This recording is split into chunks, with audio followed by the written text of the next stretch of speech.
Hello and welcome to the home of the Ghost Owl, and yes, we're back with another Warhammer The Old World faction focus. This time we're going to be looking at the vampire counts.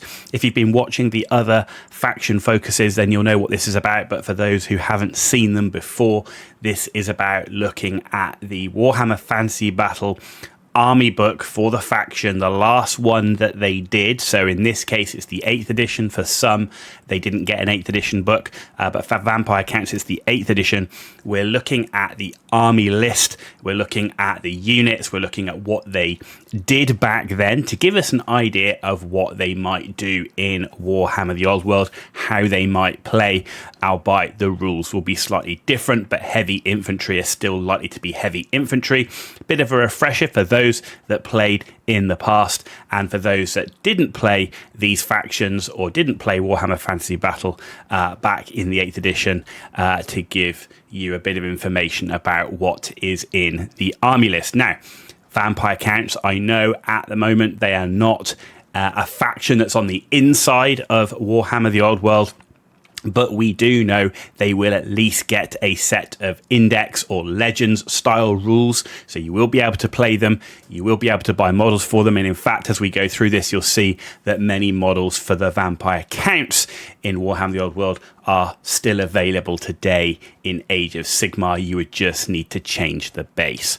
So without further ado, let's crack on and go into our first episode of this faction focus, which is the Vampire Counts Lords. So here you go, you got Vampire Counts Lords here. You can see this is one of the newer Vampire Lords. Came in Finecast, but still one of the newer versions. And here is a much older version. In fact, he was originally the Red Duke in a narrative campaign that was released. I think it was Circle of Blood was the name. A vampire mounted.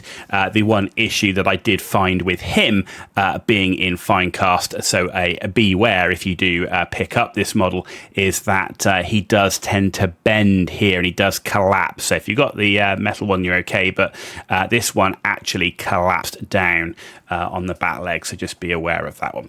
Okay, so looking at the Vampire Lord then, how did he play? Right, well, he as you'd expect from a vampire, he's got good movement, good weapon skill, strength, toughness, initiative, attacks, leadership. Yes, he's a beast. The only thing is with as a lord, he does have a low wounds characteristic, so can be easily sniped out with multiple damage weapons.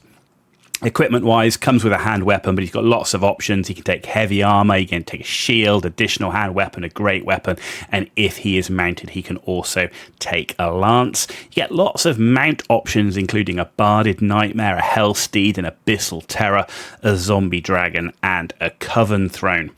He starts with a magic level of 1 as a wizard, but he can purchase all the way up to level 4 at 35 points per level, and he does get to choose the Law of Death, Shadow, or Vampires.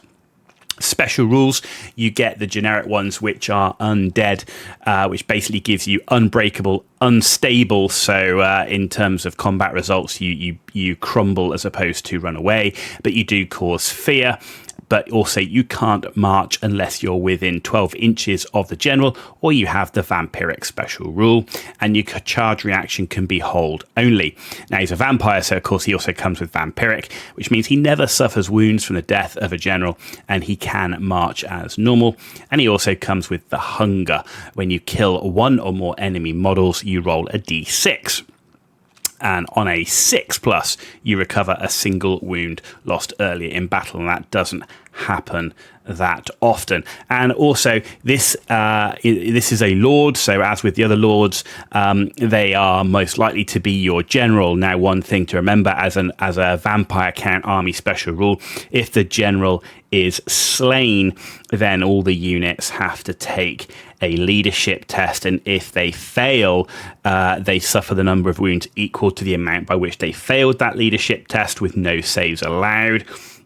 However, if the start of any of your turns following the death of the general, there's one or more friendly wizards on the table who know spells from the Law of Vampires, no unit in the army needs to take the test. So always worth having a backup in case your lord does die, that's someone that does have the lore of vampires. Now, in terms of the vampire, as you'd expect, and like a lot of lords in 8th edition, they start off cheap. They can get expensive very quickly with gear and mounts.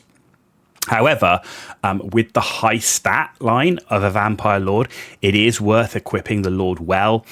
He needs to be in combat, right? So which means he needs to do the damage, he needs to survive the attacks back.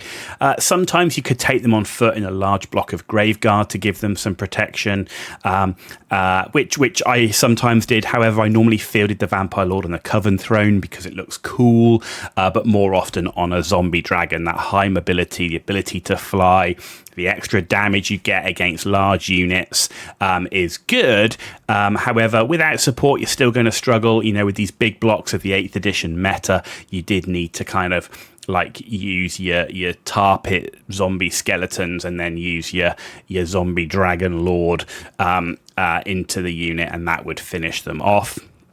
But and this is a 500 to 600 point investment by the time you've put them on a mount, and on top of that you can also spend 100 points in magic items and another 100 points in vampiric powers on top of the 465 points to mount on a dragon. So it's 465 points on a dragon, plus then you can spend another 200 points on top of that.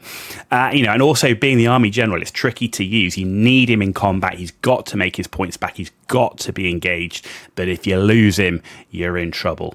And that's, tricky to play that well. And I think the vampire counts overall were an army that could do well, but did require a skilled general. And the other thing, I rarely increased the magic level on my base vampire lord to focus the points on combat, allowing other users to benefit from the magic. So that was the vampire counts lord. Next up is the Master Necromancer. This model is still available today, I believe. You can see him on the round base. This is one of the the plastic single small characters that really started to come in as 8th edition was wrapping up and moving to Age of Sigmar. We move into these multi-part plastic models, which are actually really quite nice, and I do think this is a really great miniature for the Necromancer. So this is a Master Necromancer. So as you'd expect with casters, all the stats are low except leadership. He's got no weapon options. Starts as a level 3. You can raise him to a level 4 with points, and he gets Lore of Death or Vampires. Lots of mount options as well. He gets a Barded Nightmare, a Hellsteed. He gets a Corpse Cart or an Abyssal Terror. But he only comes with the special rule of Undead, which is pretty much generic across the board. He's a powerful caster, as you'd expect. Level 3, level 4. Lore of Death and Vampires are both pretty good. Pretty much, I always fielded him on foot. I never mounted him and put him in a large unit of skeletons or something like that. Always at least one in a vampire counts army in conjunction with a vampire lord and another necromancer. Sometimes you might go with you wouldn't necessarily go with a master necromancer. Maybe you take 2 lower level necromancers. Depends how you want to build, and also the theming of your army list. And vampire counts were definitely known to need to have a higher points investment in characters. You need that support, and a level 4 necromancer on foot is only 200 points. So, not a huge investment, but when you add it with your vampire lord and your supporting heroes, you do get into quite a high number of points. But that was well known as a thing in vampire counts. The heroes were key to making the army work. Okay, and next up we have the Strigoi Ghoul King. You can see here, now this was the original one that came mounted as part of the Terrorgeist kit. Eventually, I believe he was released separately, so you could put him on this stone. Originally, you just kind of had to convert him off the Terrorgeist and put him on foot. And the model down here, really, really nice model. I love this model. Came out not that long ago, in fact, and was a special edition release. I can't remember what it was for. anniversary model maybe or something, but really quite nice. I picked him up, even though I'm not a huge fan of Strigo, but I really do quite like the way this model is portrayed. Now, Strigo Ghoul King stats, same as the vampire. I think he has one less weapon skill, but still pretty potent. But he doesn't get any equipment options. He only comes with a hand weapon, and he may only be mounted on a Terrorgeist. Special rules, however, he gets a few more. So he gets the basic ones you get on a vampire, but he also comes with infinite hatred, which means he rerolls hits in every round of combat, not just the first one. He does come with poisoned attacks and also regeneration of 5+. Sometimes you saw this Lord on the tabletop. The Terrorgeist was seen as a pretty decent unit. So mounting on a Terrorgeist, not a bad thing. Overall, though, at 485 points, he's more expensive than a normal vampire lord. That's when he's on the Terrorgeist. And he cannot take magic armor. Overall, I just didn't quite feel he was quite as good as Vampire Lord and Zombie Dragon, and he cost more points. But also personally, I fielded my armies themed around Von Carstein, Lamian, and Blood Dragon armies, so I never really was into the whole Strigoi theme. So that was another reason I never took him. He's not bad. He's not a bad pick, personally, not for my aesthetic. And also, I still kind of feel like the Vampire Lord on a Zombie Dragon is better than the Ghoul King on the Terrorgeist. That's a personal thing, however. And there you go. That brings us to the end of this episode, the 3 vampire counts Lord choices that were available. Hope you've enjoyed the video. If you did, give it a thumbs up. If you didn't, give it a thumbs down. Let me know why in the comments down below.